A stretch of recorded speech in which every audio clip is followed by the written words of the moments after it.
We are Mike and Jeannie, and we restore old houses. In 2021, we moved to South Carolina and bought a 120-year-old Victorian house.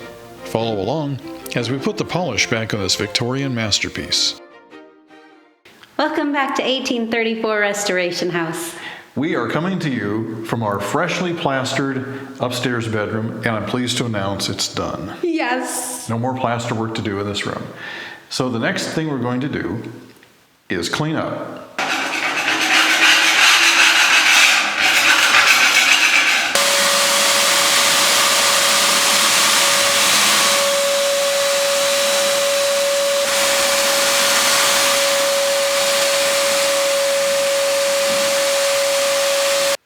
If you ever attempt plaster, I highly recommend, and I highly recommend that you put down paper or some kind of drop cloth or something to protect your floors, because otherwise you're going to get this. Yeah. All right, look at that. And look at that. That was a big blob that fell off the trowel one day and just hit with a splat. And accidents happen, so we want to protect our stuff. So we're going to go ahead and pull this paper off now and throw it away. And then we'll clean up really good, and then we're going to come back and put some new paper down so we can continue the work.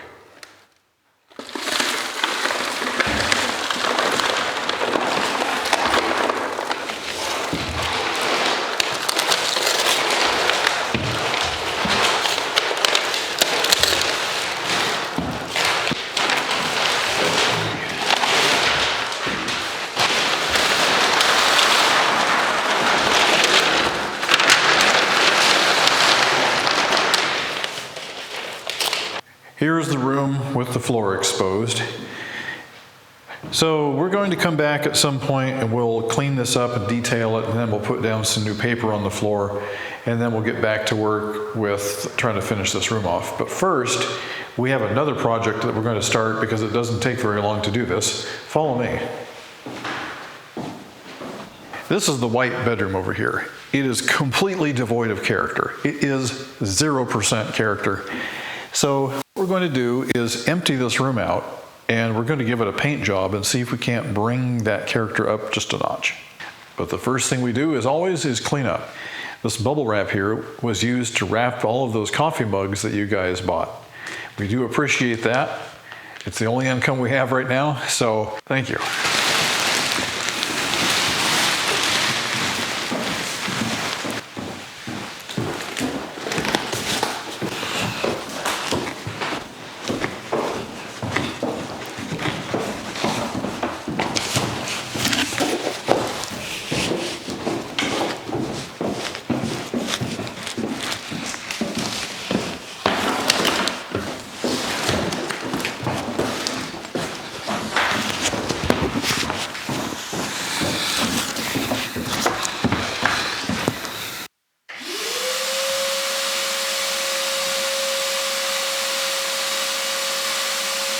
Well, before we paint anything, we need to protect our floor from paint dribbles.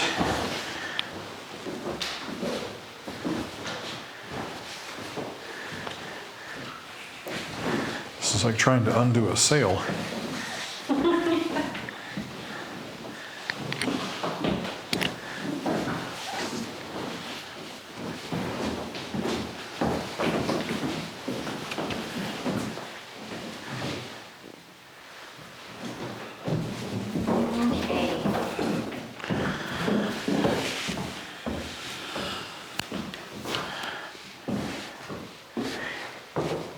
This probably would fit a regular bedroom, but these bedrooms are so big, it doesn't work. We have a couple more pieces of prep to do. We need to take these shades down. We need to get rid of all the spider webs and dust that's up there. This room is plastered, but somebody painted over the plaster, they painted over the woodwork, and everything looks really dull and dead in here, aside from being dirty. So what we're going to do is clean it. We're going to come in here and we're going to paint it a bright plaster white to try to mimic the plaster. And then we're going to come along with a paint that is approximately the tone of the woodwork that's out there in the hallway. and we'll paint all the woodwork in that tone to try to mimic woodwork. That way, this room will look consistent with the rest of the house.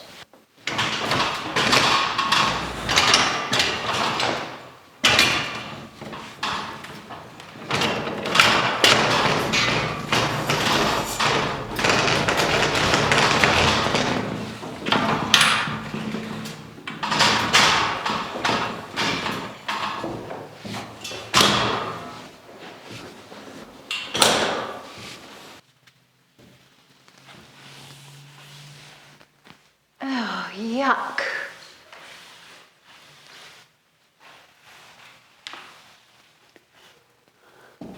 Don't think anybody's been in here for quite some time, including us. I'm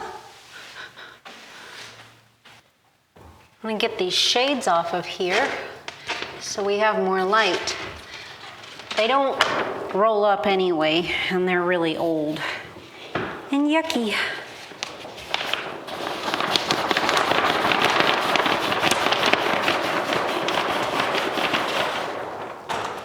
They did block the sunlight though, and that was really nice.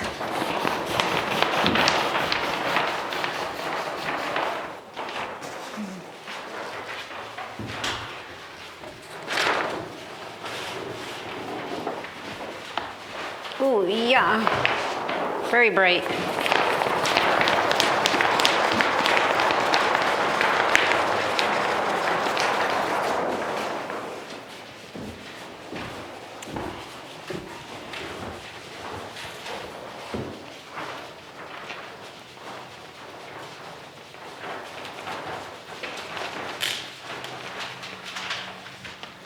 I can't quite reach it.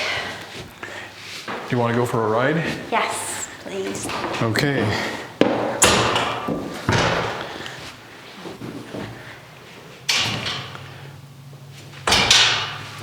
It's not every day you get to go for a ride on a scaffold.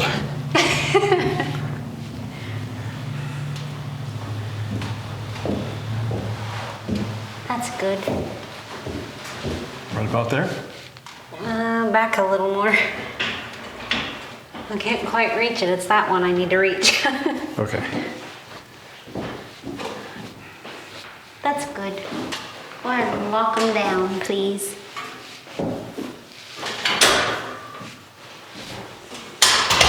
Locked. Thank you.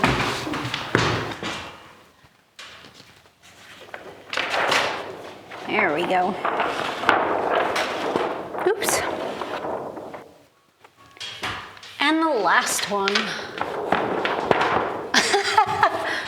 Come out, come out. There we go. If I could draw your attention to this thing here, this is a makeshift electrical outlet that somebody put in. It consists of a porcelain light socket, and then in the light socket is this screw-in adapter from the 1940s or 50s. It looks like a fuse, but it's an electrical outlet that you screw into a light socket. Now, that may seem kind of weird, but back in the 40s and 50s, and maybe even earlier than that, if they wanted to plug in an appliance, they would take out a light bulb, they would screw this thing in, and then they would reach up with their power cord and plug it in and turn the light switch on. And that's how they would power up their small home appliances. Eventually, they started putting outlets in walls and places where they could plug into. Now, this is dead. We've already tested it. So we're going to take this out. It'll never be used again. What we have here is a Belknap 50715 porcelain light socket from who knows when. Completely violates all modern building codes. It has exposed conductors. And of course, here's the screw-in element. You can see it a little better. Now, I was just looking at this thing. I'm not even sure a modern plug would fit this socket. So here I have a non-polarized plug. Normally the one blade is a little bit wider than the other, but these two are exactly the same, so we can do a fair test. Let's see if it works. Well, it fits in there, but I'll tell you what, there is no tension whatsoever. And if you don't have a good solid connection, That makes heat. Heat makes fire. We don't want fire. So this thing's going away. So these were stapled on to the window frame, so I'm just trying to get them loose, get them off of there. It's kind of funny, it was just a small staple, but with all the layers of paint, it kind of turned into a big blob. Look at that thing.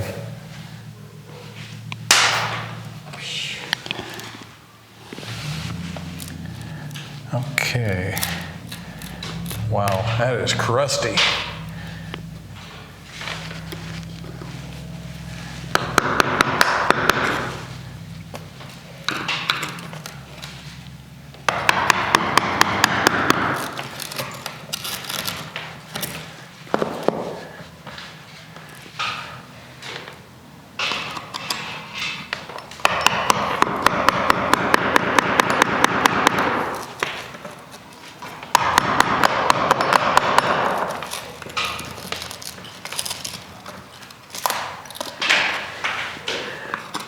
Got loose lime plaster up here. They pretty much destroyed it when they pounded those things in there. Okay, what they did was they drilled a hole through the ceiling, right here where the crown molding is, and they just kind of fished a wire through. And then they went down the wall, let it dangle, and then they hooked it up. There's no telling how old this thing is, but it's been here a long, long time. Oh, it just came off in my hand. Well, I guess we're done with that one. This one over here has only one clamp. It's actually a staple. I'm going to go ahead and take this out. If I get lucky and I pull on it, maybe. Oh, look at that. So somebody already disconnected this thing a long time ago. Paint does not stick to dirt or grime or any of that dusty cobweb stuff. So we got the cobwebs off. Now we're going to clean the walls with our TSP. We'll have to rinse it off too. But according to the directions for a heavy duty cleaning, we need to mix half a cup of this stuff, TSP, with 2 gallons of warm water. And because it's caustic, I don't want it in my food grade container of any kind. So I put a plastic bag in here. And I need a half a cup. I'm not worried about the chunks because it's going to dissolve in the warm water. Well, I'm using really warm water because I really want it to dissolve. I put my 2 gallons of hot water, it's just hot tap water, in my bucket already. Now I'm going to put my TSP in there. Now to stir it and dissolve all the granules.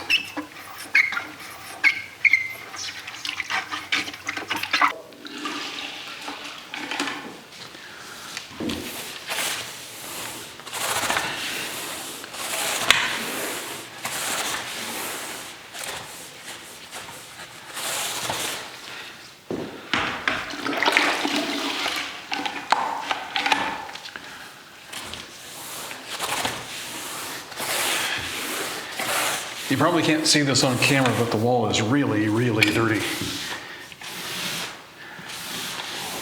So I'm just scrubbing it with trisodium phosphate water and a damp mop. We don't want to really soak the wall. We just want to get it clean. When we did the bedroom downstairs, the walls were dirty but not filthy. I mean, these walls are just disgusting, and so are the baseboards. But look at the difference it makes. So Jeannie's over here using the TSP, taking the dirt right off. It makes it look almost fresh and clean.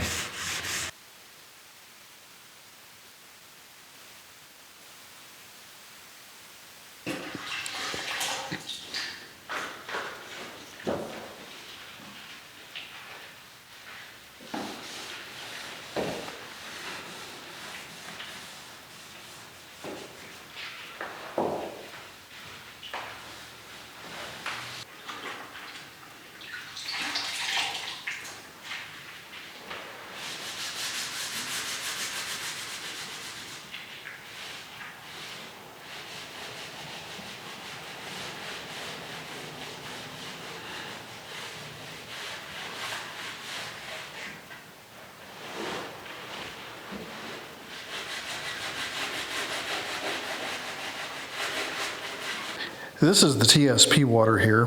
After doing most of the room, a lot of what you're seeing here is dead paint that came off, and a combination of that plus dirt and grime. This room is stark white. Always has been since we've owned it, and it drives us crazy because it's nothing but pure white, or is it? This is the color we're putting on to replace the white. It's even whiter. This is the brightest plaster white that we could ever find, and it's called Chantilly lace. It's the same color that we put into our old house up in New York, the original 1834 house, which this channel was started on, because we wanted to mimic plaster. And this certainly gets it done. You probably won't find a whiter white than Chantilly lace. That's Benjamin Moore, by the way. We find it important to at least freshen up a room that looks really dismal. And hopefully, it'll be more appealing and not distract people from wanting to get this house. I am very focused on my painting, so I'm not talking very well, but you get the idea, you know. This is the dingiest room in the house right now, so freshening it up will help a lot, I think. This is the fun part of painting. It goes quick, it's instant gratification. But what you didn't see was the hours and hours that we spent today and yesterday cleaning this room, getting it ready. But it's super important to get the walls clean, get all the dirt out, make sure that they're ready to accept paint. Now, if we knew that we were going to stay here, if we were able to stay here, we would probably take this room and we'd break it down and do a really nice, good restoration on it. But the only thing we really have time for now is to go ahead and just paint over the paint. If things do change and we find work here and we're able to stay, then we'll undo everything that we did here, obviously, and redo it in a more historical fashion. But for now, this is what we have, and either way, putting this paint on here won't hinder us or anybody in the future from doing a proper restoration on this room.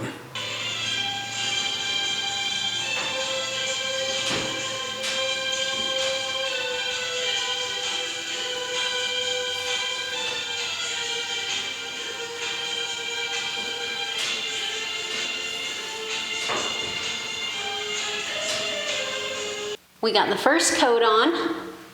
Looks pretty good.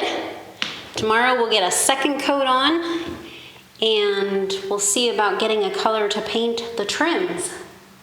This is the day after we painted the room. It looks great, but we can tell it could use another coat. Take a look at this blotch right here. Before we painted this wall, we knew that there was a blotch there. We weren't sure if the paint would cover it or not, because some things will bleed through paint. But we went ahead and tried it anyway, and sure enough, it just came right through. So there's something on the wall. We don't know what it is or how it got there, but it bleeds through. And so you could sit there and put on coat after coat after coat, and you're still going to get the same result, bleed through. There's one cure for that. Forget the expense of wall sealers. All you need is just a little can of Zinsser shellac. It has a beautiful caramel color. And you just simply brush it on.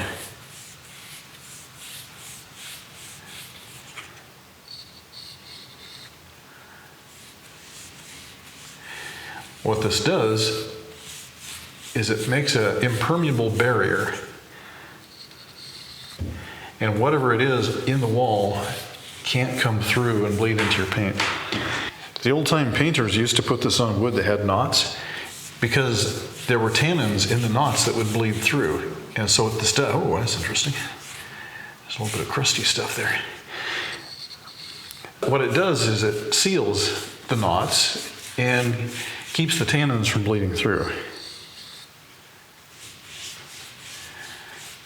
A really good example of this is the electrical cabinet that's back in our utility room. If you go back and watch some of those videos, you'll see the knots sticking right through the paint. So I'm just going to go around the perimeter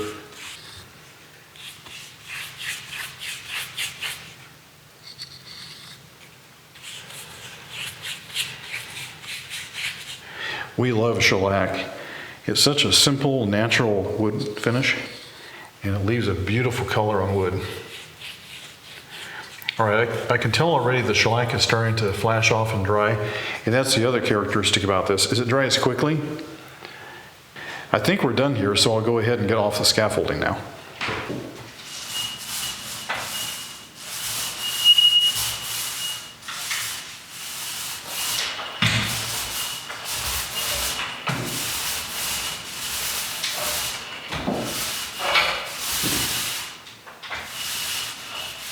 It's been less than an hour since I applied that, and we've been going around the room just painting a second coat of white paint. So I'm going to go ahead now and put some paint on there, and let's see what happens here.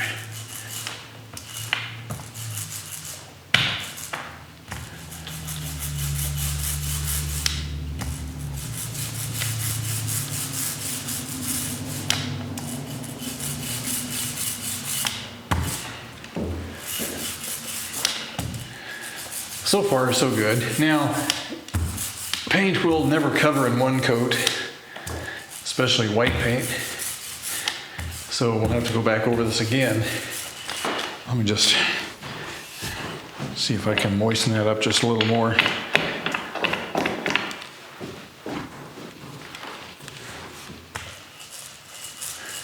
There we go. That roller was just a little bit dry.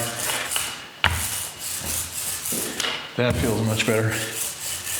All right, so we'll cut in with the brush, and then we'll come back and put a second coat on it. And hopefully, when we're done, you won't even know it was there. What we're going to do next is probably going to generate some controversy, but we have some very well, carefully thought out reasons why we're doing what we're doing. So, the entire house has white walls. The entire house has natural woodwork, dark toned woodwork. And we're trying to replicate that look in this room without having to take the time to strip all of the paint off. We just simply don't have time to do that anymore. Things are happening fast behind the scenes, and we may not have a whole lot of time left here. So what we're going to do is we're going to paint all the woodwork a wood color. It's kind of a reddish brown color, and it was carefully chosen to replicate some of the woodwork that's out here in the hallway. Some of you are going to say, well, why did you paint the woodwork?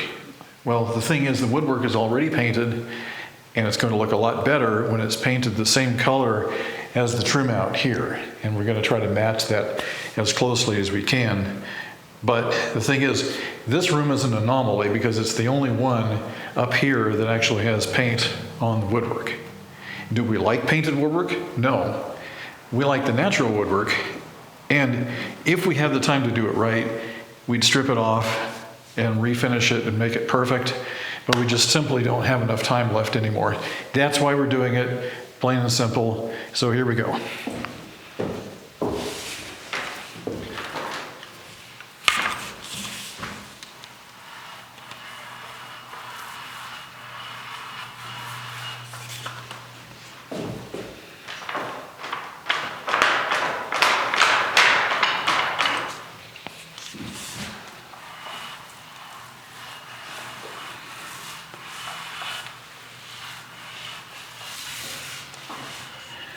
By the way, painting this again is not going to hinder anybody in the future from stripping it and refinishing it. It's just simply one more coat of paint.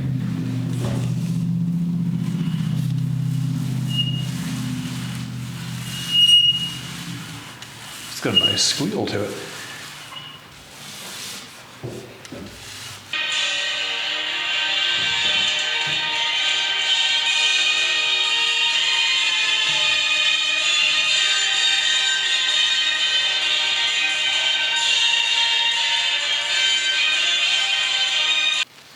Here's a sneak peek at the ceiling. This is after one coat, and we didn't make any attempt to get the grooves, so we have to go back and do that by hand with a brush. It's very much like the rest of the house. Let's go see what Jeannie's up to. Hi, I'm over here trying to paint this thing brown. Some of it though, I would like to keep a cream color to match parts of the windows that are not going to get painted. I want to leave that piece, which will be more detailed of course, but I want to leave that cream color, leave this cream color, and these two, and we'll see how it looks. We've been working on this bedroom all day, painting and painting and painting, and we're probably just about done for the day. So enjoy the beautiful golden hour light that's streaming through the window. Well, it was here a second ago. We're trying to mimic the look of wood, and I think we've done a good job for the most part. Here's baseboards, doors, windows. Well, here's the fireplace. It's got one coat on it, and I'm not sure if I like this or not. I like the brown on it, but I'm not sure if I like the cream color spots on them. I think I do. We'll have to wait and see. Maybe sleep on it. Earlier, we showed you a spot on the wall where there was some residue that was actually leaching through the paint and coming out to the outside layer. And even with 2 coats of paint, we still couldn't hide it. So what we did is we showed you how we could take shellac, cover over that kind of stain, and then after that dries, it acts as a really effective barrier.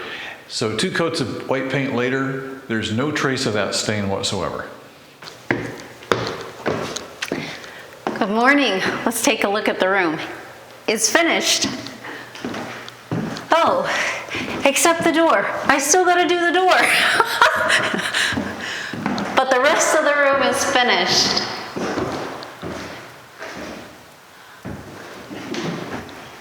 I think it looks much better. It's cleaned up and freshened.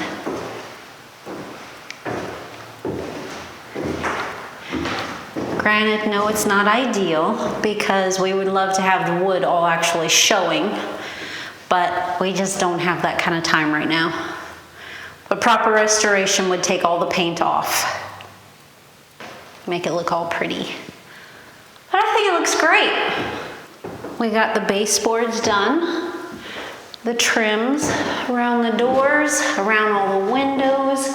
We got the ceiling done. We even got these little knobs down here done. All over. Those are all done everywhere. And the fireplace. Fireplace, we left some things just the way they were, because it accents it better. It looks nice, I think. And it adds to the windows, which we did not paint those up, for the simple reason that we hope the new people will want to restore it and take all that paint off. But it's also really hard to paint when it's cold and open the windows and, you know, all the trouble with that. So I think it looks great. One room down, other than that door. Well, that was probably one of the easiest projects we've done around here. Painting is easy. Prep work is not. But it turned out looking pretty good. I'm really pleased. When I walk in this room now, I feel like I'm inside of a grand old house, and it really matches what's going on out here. So I'm very pleased at how it turned out. Me too. Mm-hmm. I like it. It doesn't look like a sick room or something that's ancient old and right. Nobody's touched it in years. The one that was left behind, forgotten. Yeah. So it's good. It just needs to have the floor cleaned and we're good to go. Well, fireplace needs to be cleaned again, but that's a project for another day. Well, speaking of project for another day, I think we're done with this episode. Yep. So we appreciate you guys stopping by. We appreciate all the love and support you've shown to our channel and to us personally. And we're still plugging away behind the scenes trying to get things happening. Anyhow, we'll see you on the next episode, and thanks for watching 1834 Restoration House.